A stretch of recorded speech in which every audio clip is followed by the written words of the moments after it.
There needs to be a bit more effort on the part of the government to make better efforts to meet with the folks in some more northern locations. Tonight, the Chiefs of Ontario says the provincial government needs to do better when consulting about controversial Bill 5 legislation. Is it the tobacco that I place, or with whom I share my space? An up-and-coming Métis and Anishinaabe children's author is celebrating her latest release. I'm doing this, I'm not going to run away. Like, you have to confront kind of this problem, this obstacle head on. And we meet a Métis wrestler who's got his sights set on the 2028 Olympics.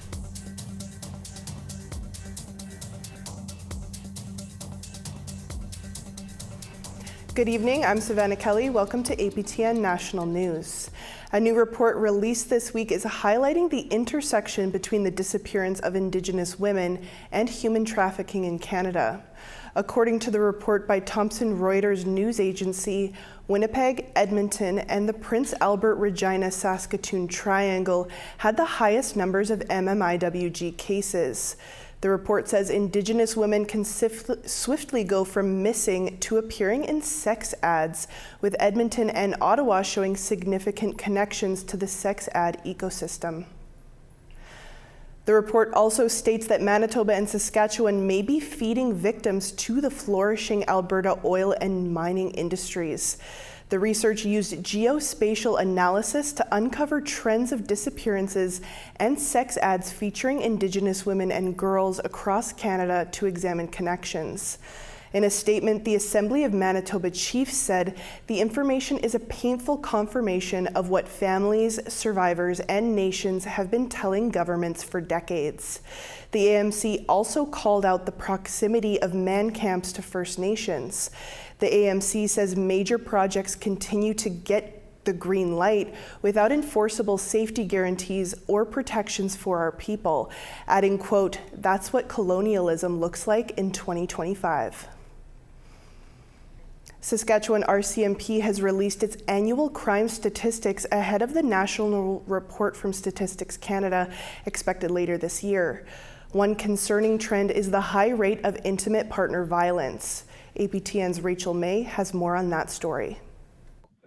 Interpersonal violence, as we know, is a prevalent problem right across the country, right across society. Sergeant Nick Smith with the Saskatchewan RCMP Interpersonal Violence Unit says intimate partner violence, or IPV, makes up a large portion of the reports of violence they received in 2024.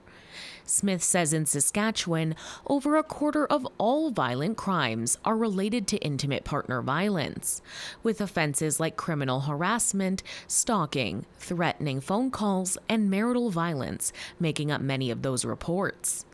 He says that the RCMP does not track ethnicities of intimate partner violence unless it's a homicide, but the Mounties and other frontline agencies recognize there is a relationship between IPV and missing and murdered Indigenous women and girls.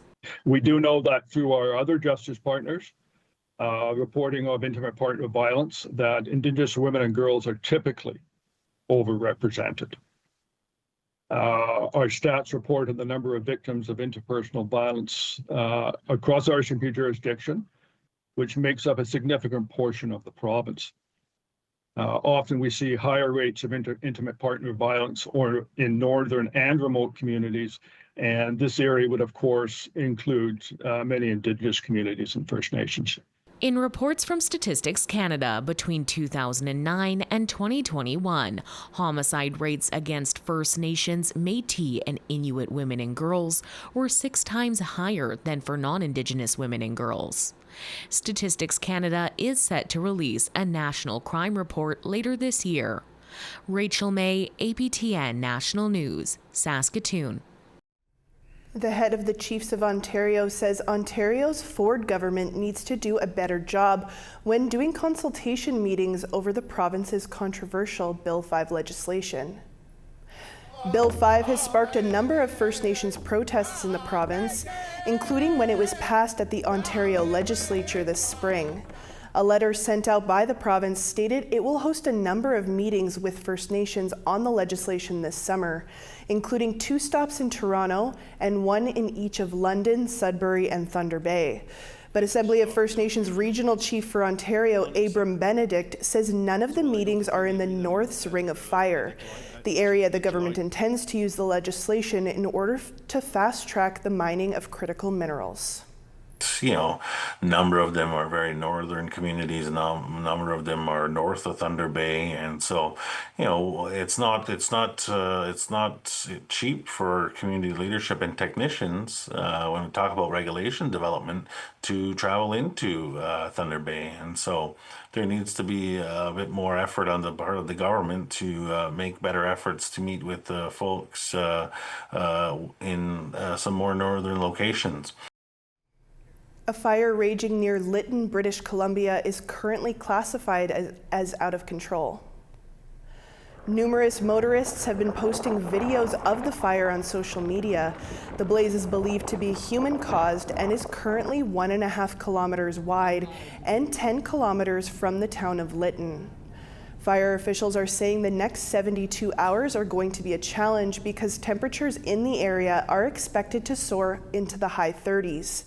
Large proportions of the town of Lytton were destroyed by wildfire in June of 2021. This latest wildfire has prompted the evacuation of Lytton and several of the First Nations in the area. Controversial American musician Sean Foyt's planned August 20th concert in Winnipeg has had its permit denied. After having shows canceled in 6 provinces over public safety concerns, Foyt announced on social media that his concert set for Winnipeg Central Park would be going ahead. Foyt is known for his association with the Make America Great Again movement, his anti-2S LGBTQ+ and anti-women's rights statements, and anti-diversity comments on social media. The city denied the permit request Tuesday and hopes that the denial will set a standard for the future for public spaces and their safety. Provincial MLA Uzoma Asagwara represents the Central Park area. They said on Instagram that if you are against diversity or put others down, Central Park is not for you.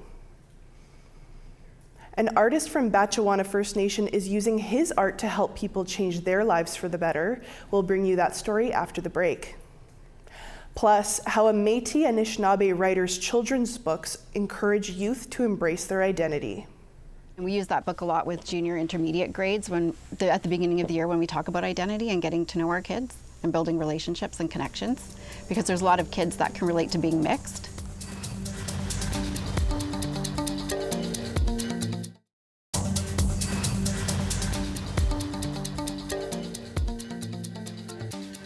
A housing nonprofit in Whitehorse is now in charge of a supportive housing building. The organization replaces the building's former operator, a social services NGO, which has faced public backlash in recent years for its operation of the building. Sarah Connors tells us how the change of operators came to be and how it's going so far.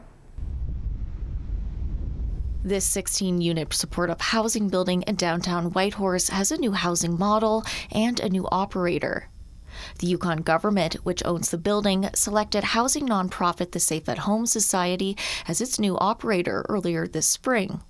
The organization officially took over the building on July 1st. As an organization, we're really invested in, building out the continuum of supports available to individuals. The building was previously operated by social services NGO Connective, which has faced scrutiny in recent years over the overdose deaths that took place at the building under its watch. But the Yukon government says the issue at hand wasn't Connective, but its Housing First model. Housing First provides housing to vulnerable people with no readiness requirements like sobriety or treatment. An independent review of the program last year found challenges with things like wellness checks and guest management. Meechin says those challenges stem from the fact leases under the Housing First model fell under the Residential Landlord and Tenant Act, or RLTA. Connective had to be following all of the various sort of protocols around, being like navigating that legislation as they were trying to provide supports. At the same time, the government's funding agreement with Connective to operate the building was coming to an end. So that enabled us to, or prompted us to go out and look at what proposals could come from the community that would align with some of the learnings that we had from the review of Housing First. Meechin says Safe at Home is now operating the building under a supportive housing model, which is considered transitional housing and doesn't fall under the RLTA. That means it can implement stricter safety measures. More monitoring of who's coming and going, being able to check in with folks, do wellness checks. According to Meechin, there's already been positive feedback from residents and neighbors living nearby. People are noticing that things are quieter, that at times they feel safer. Connective said in a statement it's disappointed the government went with another operator, but it's proud of the progress it made with the former program. Safe at Home's contract for the building will be in place for the next 3 years. Sarah Connors, APTN National News, Whitehorse.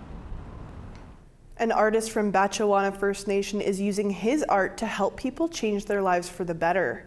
Chad McKay recently began putting his art on t-shirts with the hope of reaching as many people as possible. His most recent project is focused on addiction recovery. APTN's Mike McDonald reports. I got the heat press here.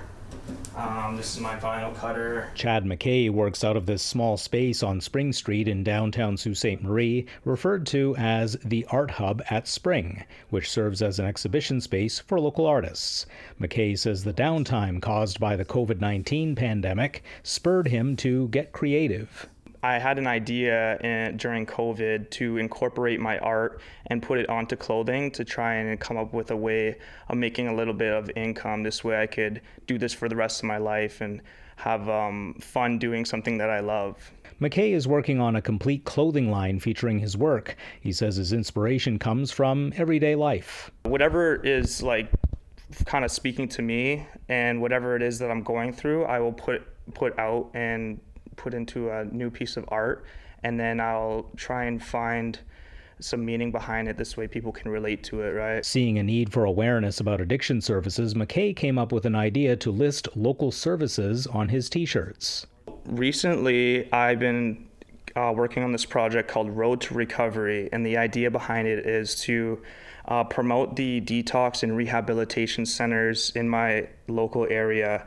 And I'm planning on releasing that hopefully in the next month or two. McKay credits his mother for helping him to see his own potential, as well as inspiring him to live a sober life. I wouldn't be here without my mom. She's been a huge inspiration to me.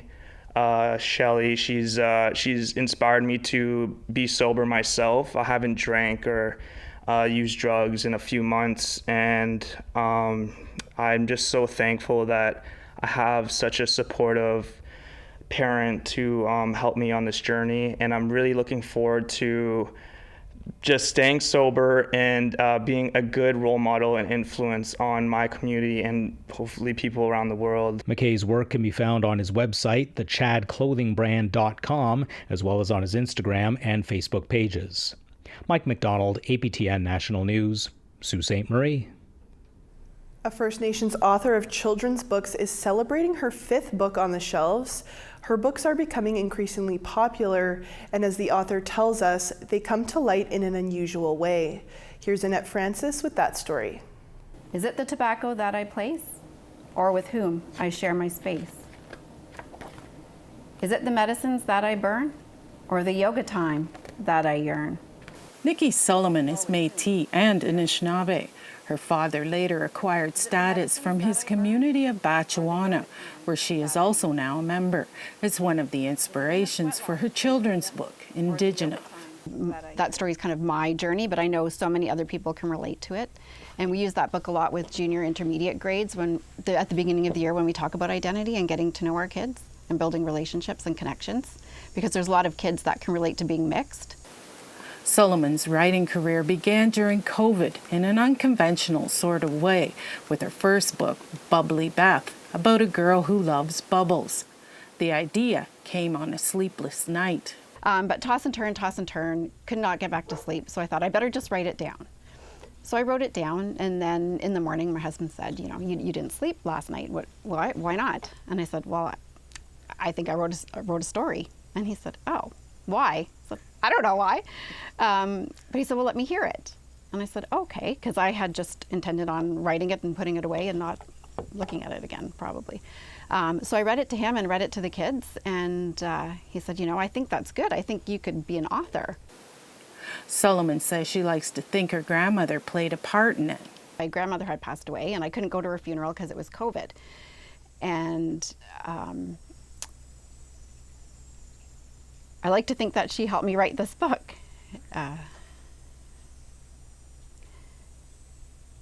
And so when I researched, I realized, okay, I can't afford it at this time, but I'll just keep it in the back of my mind. And my dad had come and said he settled my grandma's estate, and he had just happened to have some money that she thought she would want us to have. And so the amount that he gave me was exactly the amount needed to publish Bubbly Beth. According to Solomon, the response to her books has been great.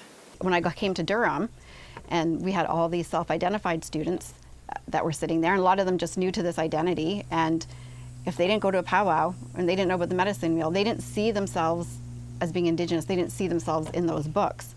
So I wanted to kind of normalize, humanize, and represent Indigenous characters in books so that a lot of people can kind of connect with that. Since then, she's written 4 more books, all during those sleepless nights. If you locked me in a room and told me to write a book, I might be there for years. I might never write a book. Like, they come to me, they find me when I'm sleeping. So all of my books have been written in one night. Solomon's latest book, All My Relations, was just released. She says 2 more are in the works. Annette Francis, APTN National News, Scugog, First Nation. We need to take one more quick break. Coming up, we'll tell you about a Métis wrestler who has his eyes on the 2028 Olympic gold.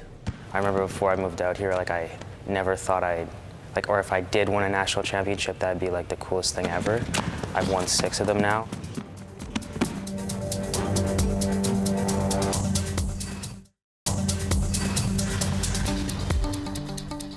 Welcome back. Time now for our photo of the day. Today's photo comes from Phil Lawrence in Manitokan, Alberta. Phil captured this stunning shot of a great white pelican during golden hour. Thank you for sharing that, Phil. If you want to be featured as our next photo of the day, whether of your travels, your community, or a new hobby you've started, send your pictures to share@aptn.ca. Now let's take a look at tomorrow's weather forecast. On the East Coast, 26 degrees for Halifax, 22 for Charlottetown. Nain, 8 degrees, Happy Valley Goose Bay, rainy and 16. Quebec City, 21, Saguenay, plus 19. Ottawa, 23 degrees, Sault Ste. Marie, 22. Elliott Lake, rainy and 23, Thunder Bay, 22. 25 for Churchill, 27 in Norway House.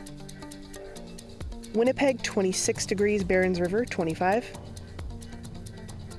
Regina, rainy and 27, sunshine and 28 for Saskatoon.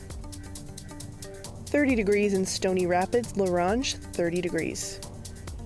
34 and sunshine for High Level in Peace River. Calgary, 28 degrees, Edmonton, 30. Tofino, 17 there, Canal, rainy and 33 degrees. Prince Rupert, rainy and 19, Dease Lake, plus 24.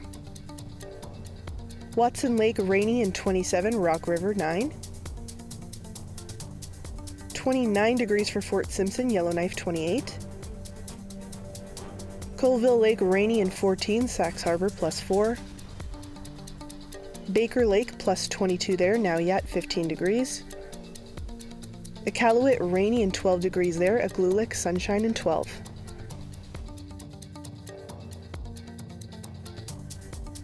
Red River Métis wrestler Connor Church moved to Montreal 4 years ago to train at the Reinitz Wrestling Center. The club trains Olympians, world champions, and young wrestlers looking to make it to the world stage. As Savannah Craig reports, this athlete from Winnipeg is training to compete in the 2028 Summer Olympics. Crushing opponents is what Connor Church does best. He's just 22, but he's already won the Senior National Championships and the U23 National Championships.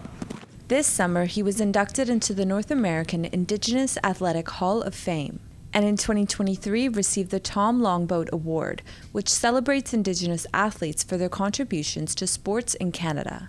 I remember before I moved out here, I never thought or if I did win a national championship, that'd be the coolest thing ever. I've won 6 of them now. Church moved to Montreal to train after his high school coach recommended the Montreal Wrestling Club. He trains with 2 coaches at the Sylvan Adams MMIWG Community Center in Montreal. One of them is David Zilberman. He teaches Church more than physical strength, but also how to manage the psychological and emotional part of fighting. There's a lot of stress involved with wrestling. You're essentially fighting somebody. So being able to regulate your emotions and manage them in a way that you can show up in a match and be alert and ready to go, but not too much where you're out of control and it just becomes chaos. You are going through fight or flight every time, and you have to make that conscious kind of decision or have that mental discipline to realize I'm doing this, I'm not going to run away. You have to confront kind of this problem, this obstacle head on. Church's love for wrestling came from a young age with encouragement from his father. From 3 or 2 years old, I was doing karate, and then I was boxing, and then it was jiu-jitsu, and then it was kind of just every sort of martial art he can get me in. Connor's brother, Ryder Church, also shares his family's love of martial arts. Ryder is also Connor's training partner. It helps me keep consistent training, because even on the days I feel bad or, I have a bad day or I'm upset, he'll train or he'll come to practice and I gotta stay on it. After all his wins, Church says he now has his eyes set on larger goals, including the 2028 Summer Olympics. I want to, do stuff internationally and be an international competitor. That just wasn't even in my way of thinking before.